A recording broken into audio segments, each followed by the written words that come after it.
Saya senang dengan Pak Tommy, Pak Ketua PGRI yang dalam kesibukan sangat kami barusan selesai dari rapat lengkap di Serpong, baru tiba dan beliau bilang, Pak, nanti berapa waktu lalu Bapak yang sekarang di khotbah, dan saya menerima tugas dan tanggung jawab.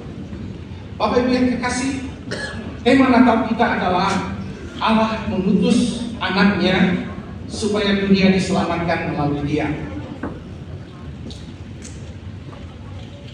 Mari kita membaca Alkitab kita dalam Yohanes pasal 3 ayat yang ke-15 sampai ayat yang ke-17. Yohanes pasal 3 ayat 15 sampai ayat yang ke-17. Demikian firman Tuhan, supaya setiap orang yang percaya kepadanya beroleh hidup yang kekal. Karena begitu besar kasih Allah akan dunia ini, sehingga Dia telah mengaruniakan anaknya yang tunggal, supaya setiap orang yang percaya kepadanya tidak binasa, melainkan beroleh hidup yang kekal. Sebab Allah mengutus anaknya ke dalam dunia, bukan untuk menghakimi dunia, melainkan supaya dunia diselamatkan melalui Dia.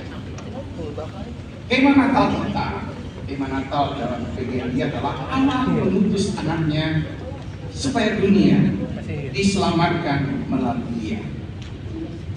Sebelum saya melanjutkan, nanti juga Pak Tommy akan memperkenalkan teman-teman kita dari PB dan GKPB. Tadi saya melewatkannya karena saya fokus pada khotbah. Jadi Pak nanti akan diperkenalkan.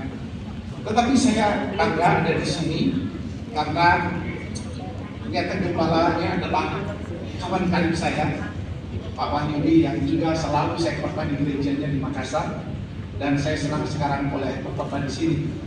Ada Pak Wahyudi, ada ya, mana Pak Gembala kita di sini. Boleh berdiri supaya orang tahu tuan rumah kita di sini. Inilah tuan rumah kita. Thank you Pak. Saya lanjutkan lagi ya. Tema kita adalah Allah mengutus anaknya supaya Dia diselamatkan melalui Dia.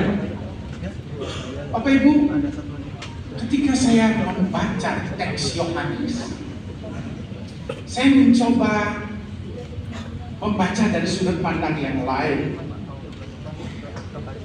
Saya terinspirasi oleh senior KDW, yaitu Profesor Sigi, yang membuat saya menarik perhatian ketika dia membaca Alkitab dari sudut pandang membaca mula-mula. Dan saya juga akan melihat itu dari lensa itu. Apa di benak pembaca ketika dia menerima surat Injil Yohanes? Apa yang Yohanes pikirkan? Sebab tidak mungkin surat itu tanpa ada pembaca, penerimanya. Dan penerima itu pasti disesuaikan dengan pergumulan-pergumulan yang ada pada waktu itu.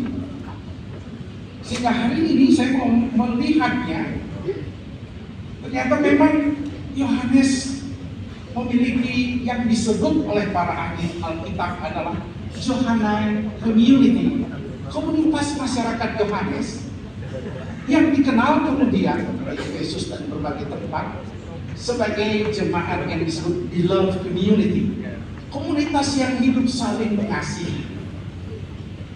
Nah Bapak Ibu yang kekasih, apa yang terjadi dengan mereka?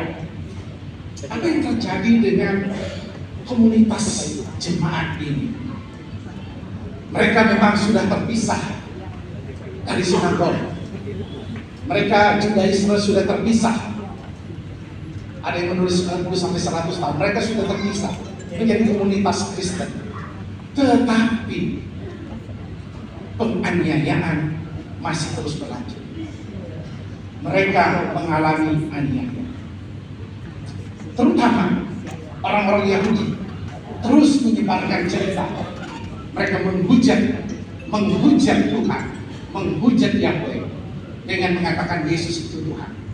Makanya di Yohanes 8 ayat 9 ada percakapan antara orang Yahudi dengan Yesus yang kemudian juga berbicara tentang hal itu.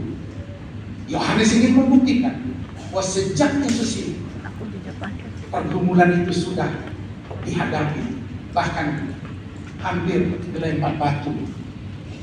Kita melihat situasi penganiayaan ini masih berlanjut.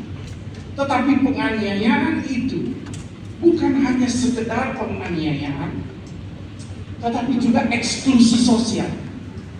Mereka dikeluarkan dari privilege yang ada sebagai orang Yahudi diaspora atau Yahudi perantauan. Mereka disingkirkan. Kita tahu sinagog bukan hanya soal penyembahan, tetapi juga lobi-lobi bisnis yang ada.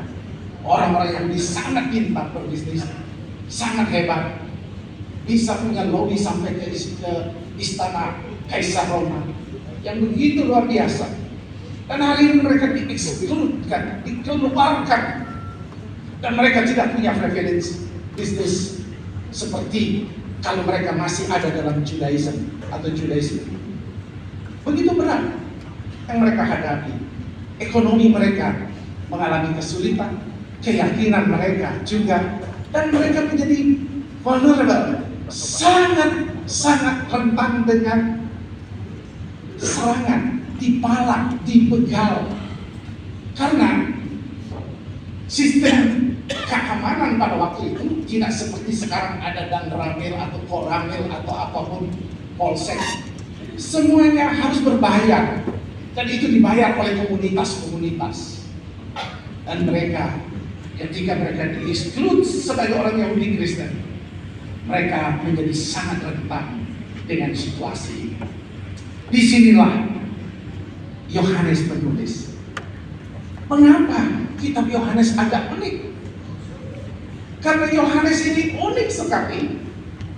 Karena berbeda dengan Injil Yohanes, Matius, Markus, Lukas yang pakai urutan dari kelahiran sampai kematian dan kebangkitan dan kenaikan.